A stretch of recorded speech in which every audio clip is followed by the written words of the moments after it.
What's up mga so, welcome back to my YouTube channel, Isda TV mga isda. May video for today mga isda. Ang tuna na naman mga isda sa ating tropa na dyan, si Jipoy Plagyosa. Ang kanilang mga nakakuha mga isda. Tingnan nyo, grabe kalalaki, puro good size talaga. Kung ibabiyahin ito ng Mindoro talaga ay paldo naman, basta sabing balance. Kaya yun mga isda, tingnan nyo na lang. At yung sa mga buyer dyan, comment na kayo dyan kung gusto nyo ibabiyahin natin sa inyo.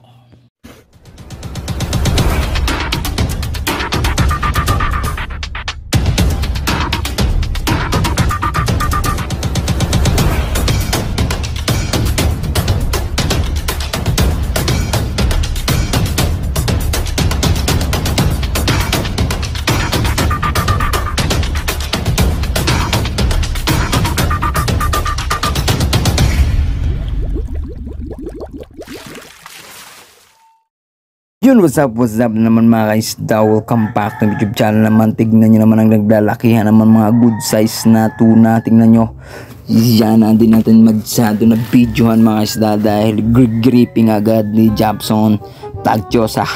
Ayan, tignan nyo naman, gripping niya agad mga isda. Kabaos, oy, power bunal sa asmin with usok-usok pa sa sigarilyo. Grabe ka relaxing niya naman, grabe lawihan na naman ng kanilang nakuha.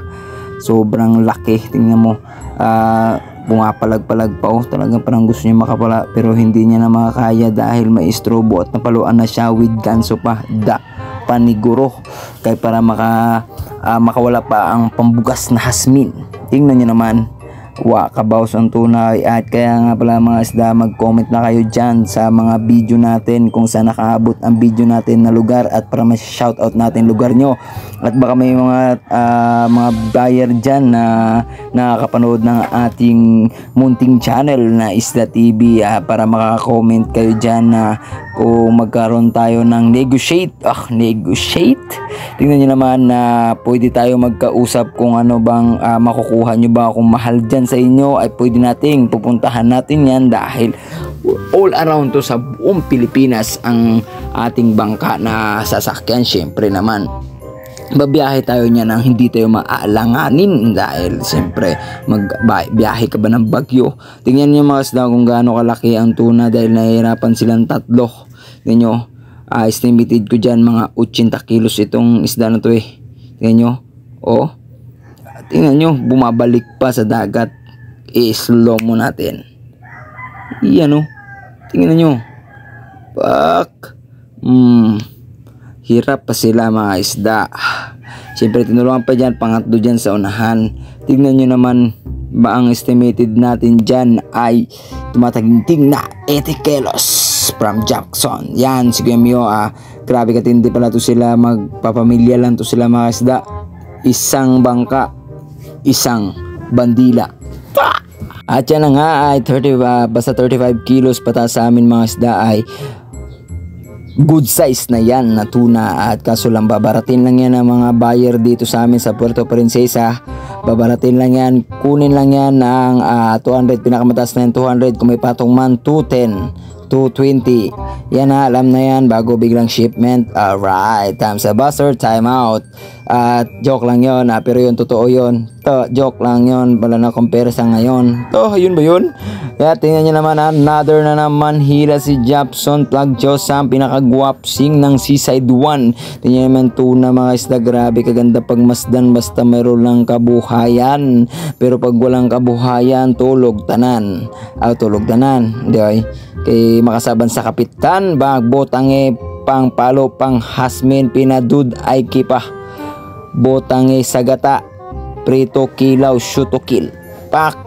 Undangi na sa chaps. Kaya wala na, mabasig madubok ng utak sa tuna at basig ma-reject. Pero wala na reject kay kahit nag-ulo ang tuna. Tinaman nyo mga isda, kung magtatanong kayo sa gamit ng nylon, ay ang tinatawag na batid sa inyo ng dog head. Yan ang tinatali niya mga isda. Ayan ang istrobo. Istrobo yan si Japson mga isda, yung gwapsing ng Seaside 1, ang anak ni Kuya Mio Nabidak. Joke lang ba ya?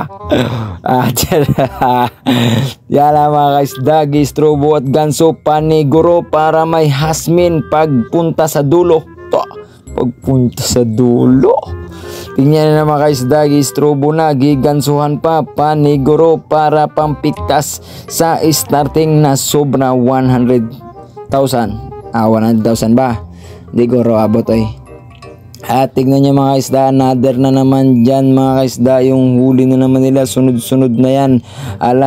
Basta maaga kayo makainan mga kaisda, tuloy-tuloy na yan yung kain dyan, basta hindi lang kayo mabitasan. O tingnan nyo naman mga kaisda, ito na another na naman lawihan, kwarta balance.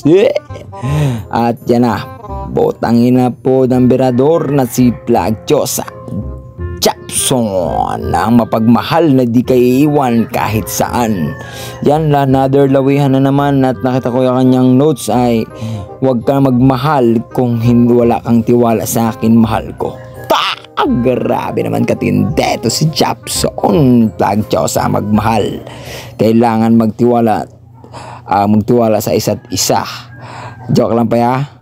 At yan na, bigi bunala na sa super pambunal panghasmin. Alan na, sold ng panghasmin kalating sako nya pang drive sa baboy, wala na, piti-piti paka-paka na botang ibagid sa pitik sa gasol. At yun, to das na, automatic na. At yan na, tinan nyo mga isda, basta talaga may huli at may tiyaga, talagang may pera at tayong biyaya. At yan na nga mga isda, ay umaga na yan, wala nang pahabol. Sus, grabe yan, magkakapatid lang yan sila mga isda. Tingnan nyo naman, mga magkakamukha lang, isang hulma lang ni Kuya Mio at ni Ate Bidak. Ang kuya lang pala nila si Jason Plagchosa ay wala dyan para mabubuo na yung team nila, ang Team Rockets. Team Rockets. Yan, tingnan nyo naman mga isda, diba? Tingnan nyo naman. Umaga na alas 6 na yan at medyo may pahabol pa na naman na isa. Ayoy, mali.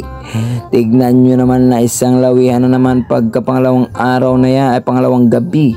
Yan, unang ilaw nila ng pang 2 days nila ay sus, another na naman kwarta. Kaya yung mga buyer dyan, alam nyo na, comment na kayo kung saan lupalop kayo ng mundo ng Pilipinas para magkausap at magka-PM tayo para mapuntahan natin ang lugar nyo at papasyalan natin at magkausap tayo sa presyo kung tunay ka ba o hindi ka totoo.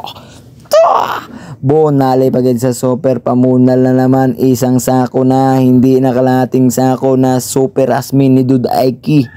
At yan na nga, hindi, medyo malabo-labo yan mga isda dahil busy sila sa pag hila na naman ng iba dahil sobra-sobra na yung kulang-kulang sa sobra-sobra, kulang-kulang, ano ba, nagkagulo na. Hindi na natin malalaman kung ano ba yung ating sasabihin dahil nagkagulo na. Ibigyan natin ng music. Yan!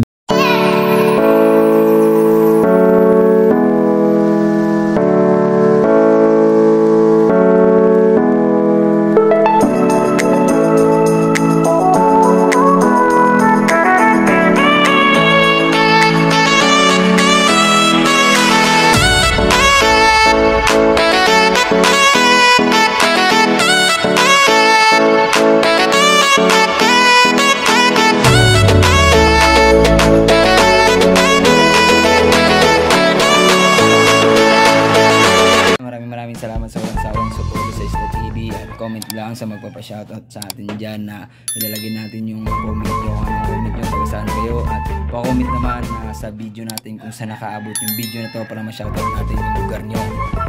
Maraming salamat and bless to all at hingga tingin na marami sa viewers, subscriber ko dyan. Thank you sa lahat at God bless to all. Merry Christmas and Happy New Year.